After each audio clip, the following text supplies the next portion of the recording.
Olá, eu sou Cristian Vicente, ministro do Evangelho na Igreja Presbiteriana do Brasil e pastoreio efetivamente a Igreja Presbiteriana Manancial do Natal, em Natal, Rio Grande do Norte. E este é o curso apologético A Vitória da Verdade sobre o Erro. E no vídeo de hoje eu gostaria de expandir e meditar um pouco mais sobre uma das justificativas que foram postas na aula introdutória ao curso Refutando o Romanismo. Então, vamos lá.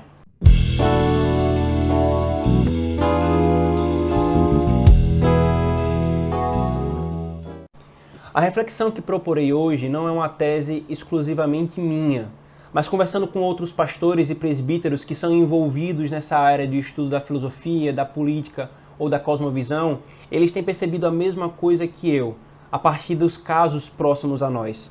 Então, qual é a questão que eu gostaria de tratar hoje? A questão é, por que evangélicos têm se voltado para o romanismo hoje?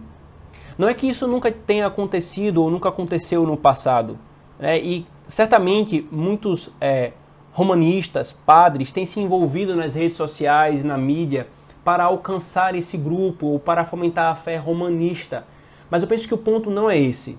Qual é a questão então? Eu gostaria de propor duas outras razões e comentar cada uma delas. A primeira é o crescimento do conservadorismo brasileiro, do conservadorismo político brasileiro. E a segunda é o baixo nível doutrinário no meio da igreja evangélica e as consequências que advêm disso. Por isso vejamos esse primeiro motivo, essa primeira razão, o crescimento do conservadorismo político brasileiro. O Brasil, pessoal, tem vivido um momento político interessante. Nas últimas décadas, após o governo militar, nós fomos atacados de dentro para fora pela ideologia marxista-comunista. As consequências disso, intelectual, cultural, educacional, política e economicamente, foram desastrosas. E até hoje nós temos colhido as consequências disso. Por isso, eu diria, até graças a Deus, levantou-se resistência. Grupos tanto liberais quanto conservadores, por diversos motivos e frentes, levantaram-se contra essa ideologia perversa.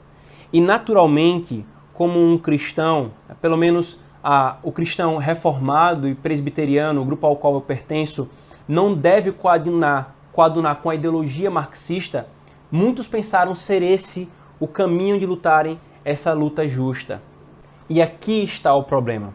Sabe aquele ditado, inimigo do meu inimigo é meu amigo? Pois bem, nesse caso, isso não é verdadeiro. Muitos evangélicos passaram a beber de golada do conservadorismo, cometendo o mesmo erro que os evangélicos fizeram com o marxismo. Qual é o problema então aqui? Eu diria, são dois os problemas. Primeiro, com tal prática, o cristão conservador substituiu um ídolo, um falso Deus, a ideologia marxista, por outro ídolo, por outra ideologia. Um sistema idólatra e apóstata por outro sistema idólatra e apóstata. E segundo, no caso brasileiro, você compra um cavalo de Troia. O que eu quero dizer com substituir um ídolo por outro ou uma ideologia apóstata por outra? Ao ouvir isso, muitos conservadores provavelmente logo se levantarão dizendo que o conservadorismo não é uma ideologia política como é o marxismo. Então, conceituemos o que é o conservadorismo. Para Scruton, por exemplo, um grande conservador contemporâneo, o conservadorismo é inarticulado e relutante em traduzir-se em máximas e contrário a estabelecer um propósito de seu ponto de vista. E é basicamente notoriamente isso que as ideologias políticas fazem, e o conservadorismo não faz, segundo Scruton. Porém, ainda assim, ele se propõe a estabelecer um conceito ou um credo conservador. E nesse sentido, ele diz que o conservadorismo é mais do que o simples desejo de preservar ou conservar. Entretanto, ainda assim ele afirma que, abre aspas, o conservadorismo surge diretamente da sensação de pertencimento a alguma ordem social contínua e pré-existente e da percepção de que esse fato é importantíssimo para determinar o que fazer. E continua mais à frente dizendo que o conservadorismo é fundamentado no sentimento de ratificação da vitalidade histórica, a percepção de que o indivíduo tem do desejo de viver de sua sociedade. Então, ele estabelece um ponto de relação entre o desejo de conservar e as mudanças, dizendo o seguinte: o desejo de conservar é compatível com todos os tipos de mudanças, desde que essa mudança signifique continuidade. Por isso, querido, nós podemos concluir que o conservadorismo, nas palavras do próprio Scruton, mostra que herdamos coletivamente coisas admiráveis que devemos nos empenhar para preservar. Aqui, para compreendermos onde eu quero chegar, eu menciono a leitura, a excelente leitura, eu diria, do David Koyzis, a leitura que ele faz do conservadorismo, em uma das suas obras, Visões e Ilusões Políticas, na qual ele analisa 7 ideologias sob a lente da filosofia cristã, filosofia reformada. Esse livro está aparecendo agora na sua tela. Ele comenta o seguinte: se alguém se diz conservador, é preciso, antes de tudo, estabelecer o que a pessoa deseja conservar. Dependendo do lugar e da época, as respostas podem ser bem diferentes. E mais à frente ele diz: o que faz de alguém um conservador é a forma de lidar com a tradição e com a mudança no contexto da comunidade humana em desenvolvimento. E ainda, ele conclui, os conservadores atribuem grande valor àquilo que provavelmente os torna mais conhecidos, a tradição. Qual é o ponto, então, dessa questão? O conservadorismo, eu diria, é o apego à tradição estabelecida, sobre a qual uma sociedade foi construída e que sustenta as suas instituições, valores, imaginário, crenças, etc. Mas eu quero ser um pouco mais preciso em tudo isso. É exatamente esse o problema. Pois alguém poderia pensar, ué, e não é isso que nós evangélicos queremos, preservar valores da tradição judaico-cristã? A resposta é não. Não é isso que nós queremos em si ou por si, ou como objetivo único.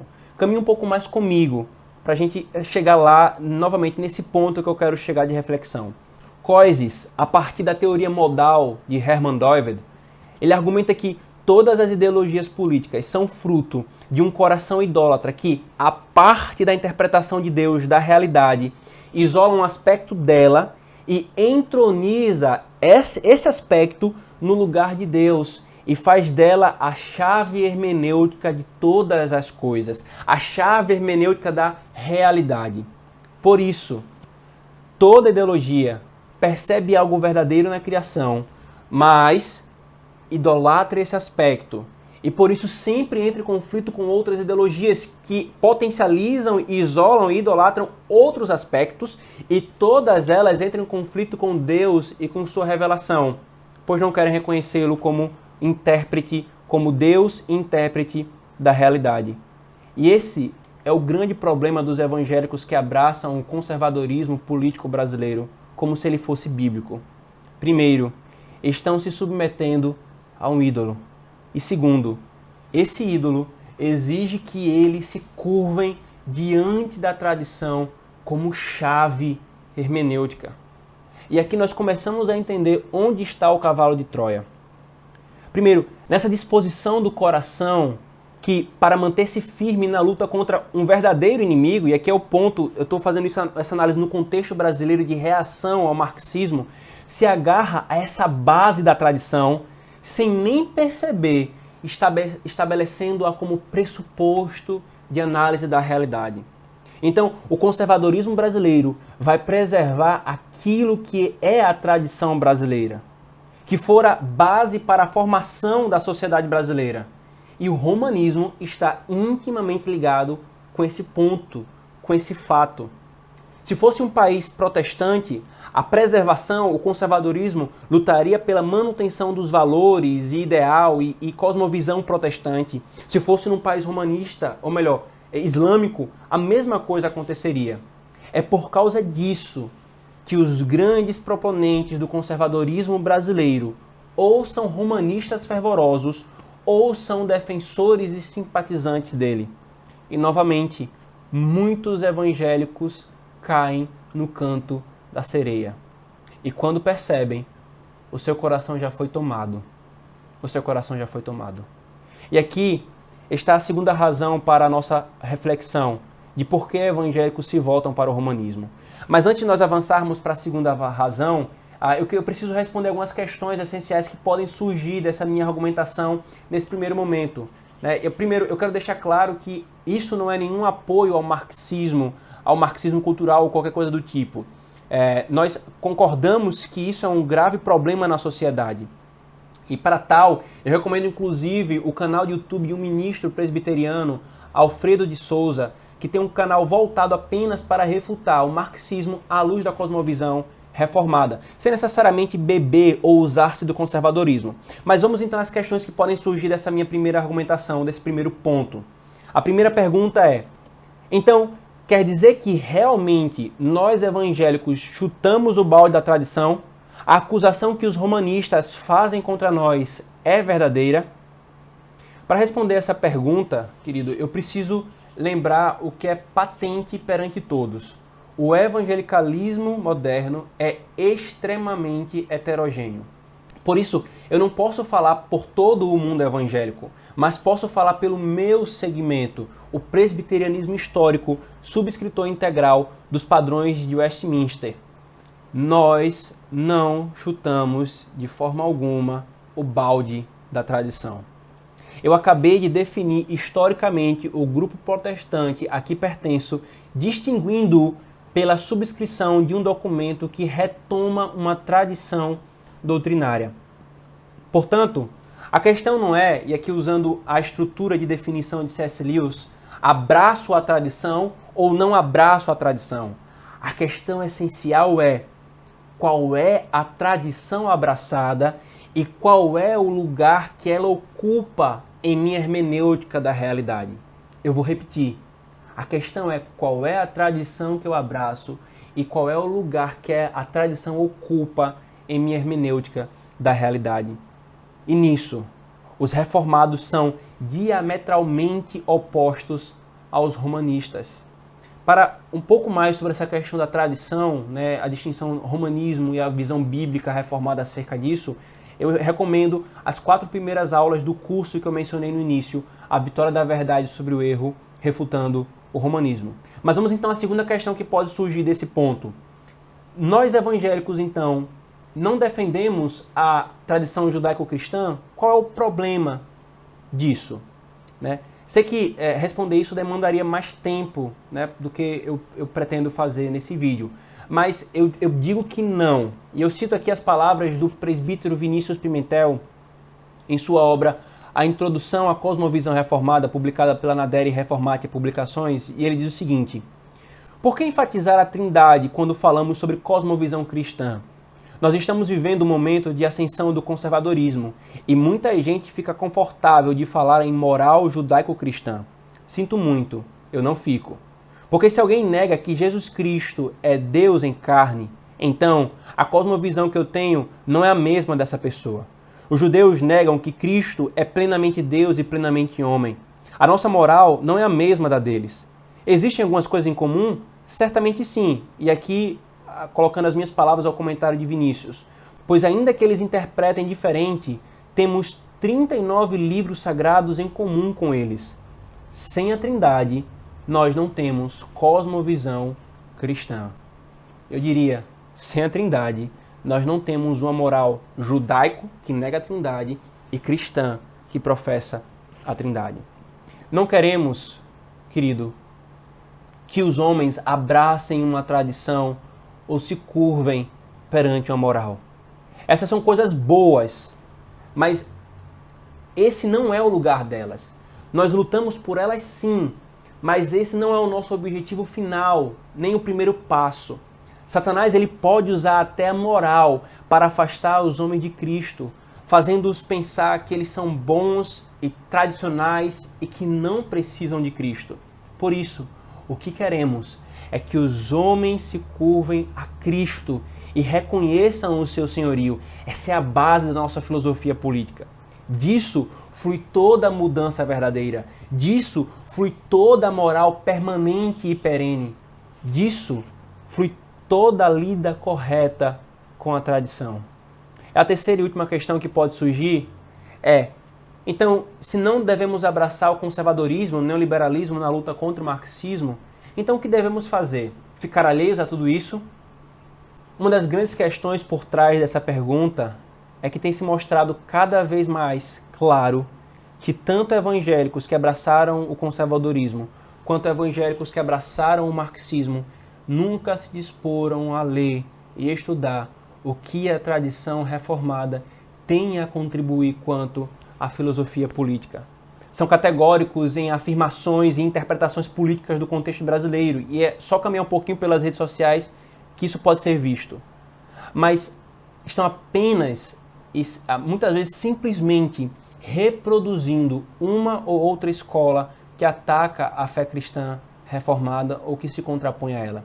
Nunca leram Calvino, Althusius, Abraham Kuyper, Hermann Doived, Franz Schaeffer e tantos outros que, ainda que não sejam unânimes em todas as coisas, ou que um desenvolva o conceito que o outro estabeleceu por seu momento histórico, ainda assim, eles propõem uma reflexão política, tendo por chave hermenêutica não o aspecto social e comunitário do ser humano, não o aspecto individual do ser humano, nem o aspecto histórico tradicional da sociedade, mas a revelação do Criador, que diz como cada coisa na criação deve funcionar devidamente, inclusive a política.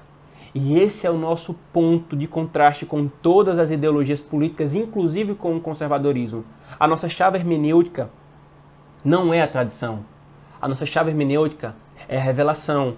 O nosso objetivo não é estabelecer e tornar perene uma tradição, embora sendo boa, possamos e faremos isso, mas o nosso objetivo é anunciar o senhorio de Cristo, para que os homens então entendam como a criação, como a sociedade, ela deve funcionar.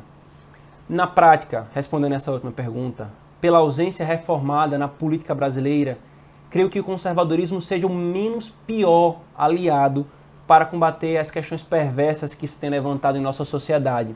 Mas a partir do momento que você abraça-o como lente de leitura da realidade, a partir do momento que você lida com seus representantes, quer políticos, quer intelectuais, como norma, deuses ou infalíveis, você já se curvou perante um ídolo.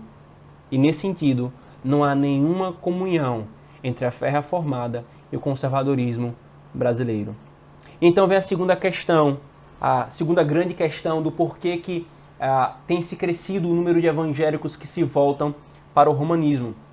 E isso tem a ver com esse ponto passado que nós estabelecemos. Os reformadores, eu preciso dizer, querido, eles lutaram contra a ideia de uma igreja esfacelada. Nunca foi a pretensão, pelo menos no movimento reformado calvinista, eu não entro no mérito da questão luterana, mas nunca foi a questão gerar uma feira livre de denominações como nós temos hoje. Apesar disso, né, o entregar a escritura na língua vernacular, quer queira, quer não, ela trouxe esse efeito colateral. E eu preciso deixar claro aqui, que fique claro, que isso não é culpa dos reformadores, muito menos culpa da tradução e entrega da escritura traduzida à mão da igreja, do povo de Deus. Mas a culpa é do coração humano que não se submete à palavra de Deus. E a resposta para isso não é, como não foi, a tirania romanista, prendendo e impedindo que as pessoas tenham acesso à Escritura Sagrada. Porém, os segmentos sérios que abraçaram uma exegese bíblica e uma profissão de fé sólida e reformada, tendo como auxílio ministerial a boa tradição doutrinária, de uma forma ou de outra, mantiveram-se perenes na sua prática e na sua crença, mantiveram-se ordeiros. Porém, muitos segmentos conduzidos por ideias que à época foram rebatidas e combatidas pelos reformadores, hoje tornaram-se a ganhar um corpo e tornaram-se algo mais expressivo. Em resumo, o movimento evangélico brasileiro, em sua maioria, infelizmente, é composta não pelo segmento oriundo da reforma, histórico, o protestantismo histórico, mas pelos desdobramentos posteriores.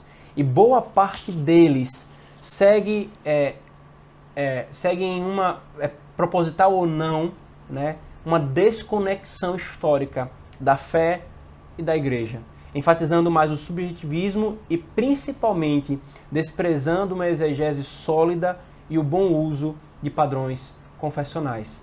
A consequência disso, então, é que quando um dentre estes passa a refletir mais sobre a fé cristã e a teologia, quando busca um fundamento sólido para a sua fé, para além dos subjetivismos e personalismos e inconstâncias do evangelicalismo brasileiro ao qual ele faz parte, eles não encontram. Nessa procura frenética, por não terem uma base doutrinária e exegese sólida e um bom nível doutrinário, eles terminam se encantando pela pretensa base que o tradicionalismo romanista propõe. Ali, eles acham que encontraram amparo. E realmente, comparado com o subjetivismo do evangelicalismo brasileiro, o romanismo parece ter mais firmeza, mas só parece. Só parece. Esse subjetivismo humanista do evangelicalismo brasileiro e o tradicionalismo romanista que exalta a palavra de homens em detrimento da do Criador são faces de uma mesma moeda. São faces de uma mesma moeda. Pois ambos, os evangelicalistas e os romanistas, procuram suas raízes na opinião e palavras dos homens. Quer os evangelicalistas com as suas revelações sem amparo na Escritura, quer os romanistas com as suas tradições sem amparo da Escritura. Ambos desprezam a Escritura e se colocam ela em um lugar inferior ao das palavras dos homens. Então, junte isso ao que vimos no primeiro ponto. E assim, temos uma tese que explica o que vem acontecendo. O que eu e outros ministros temos testemunhado quanto a esse movimento tem mostrado ou uma dessas razões ou as duas juntas nos casos em que nós sabemos e temos notícia. Os desdobramentos e as sub-razões por trás de tudo isso, sem dúvida, são vários e podem ser desenvolvidos. Mas, para ser objetivo, basicamente, eu elencaria esses dois. Agora, tudo isso explica apenas os caminhos percorridos por alguns evangélicos. Mas eu preciso dizer que a questão última é o coração. A questão última por trás de tudo isso é o coração. Em o que a base da fé está fundamentada? Se não está na palavra de Deus, corretamente interpretada, então cairemos no sibilar da serpente, que diz que a palavra de Deus não é suficiente para a doutrina ou para interpretarmos o mundo e que precisamos da palavra do homem, da nossa própria palavra, quer da tradição humana, quer das minhas experiências subjetivas. E como já vimos no início da história da humanidade, isso é queda certa. Por meio desse alerta, Deus livre a muitos dessa queda e desse retrocesso.